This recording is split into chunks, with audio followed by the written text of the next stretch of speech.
When you're hinting at a lot of the nuances that go into planning around these situations, something that I do want to dig into, but before we move on, there's one last piece of what I'll group as executive compensation, even though there is an equity component to it, which is employee stock purchase plans. Not necessarily compensation, but certainly a really good benefit that both executives and non-executives at some companies have access to. Can you give us just a quick overview of that before we dive into some of the planning stuff? Just to clarify, most so ESPPs aren't exclusively for executives. In fact, if you are more than a 5% shareholder of a company, which if we're talking a publicly traded company, you're really probably a C-suite executive at that point. You actually can't participate in an ESPP, and probably less applicable here, but you also can't, you have to be an employee, so you couldn't be like an outside board member. They wouldn't be able to participate in it either. But the overwhelming majority of people would be able to.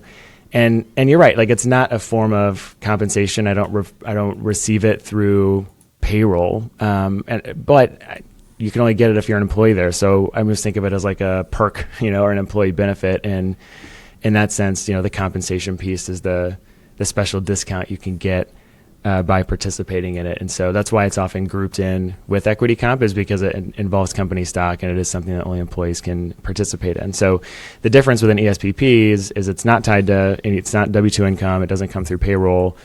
You actually participate by making contributions through payroll over it's called a purchase period. Usually it's 3 to 6 months, where you're just every paycheck, a certain dollar amount's going in. And at the end of that purchase period of 3 months or 6 months, you then take that, your company takes that cash and then uses it to buy company stock.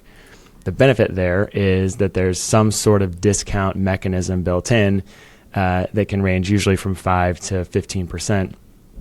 And if it's just the simplest plan with no what's called a look back period, it's just maybe a 5 to 15% discount, whatever the plan rules are, on whatever the price is on the end of the purchase period. So if that's, December 15th, it's just, here's the price, it's $100, you get a 15% discount off of that.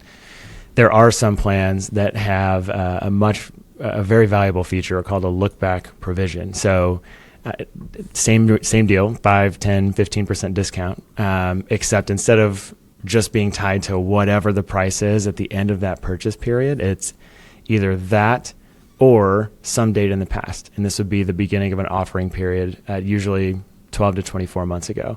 And so that discount would be applied to the lower of the two. And so if it was $50 at the start of my offering period, and that was, a year and a half ago, at the end of this particular purchase period, now it's at $100, I get a 15% discount on $50 because that's lower. So now really I've got a substantially larger discount than 15%. And that's a really valuable provision. And then if the price dropped since then, no big deal. You still get the 15% discount on today's price because it's lower than what it was. So having that lower of the two deal is a really, really good one.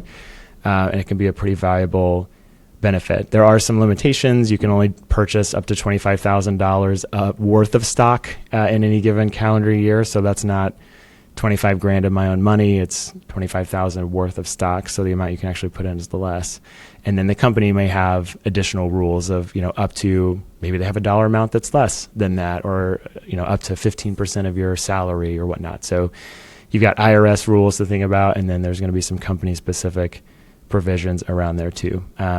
But this is one of those things that can be easy to kind of write off of I don't really need to mess with that, especially if there's a look back provision there. I mean, you could be leaving some money on the table by not participating in this, especially as you think about it, doing it over 5 or 10 years, $25,000, potentially substantial discounts. You can accumulate some pretty good wealth here in addition to stock options, RSUs, and other cash components of your comp.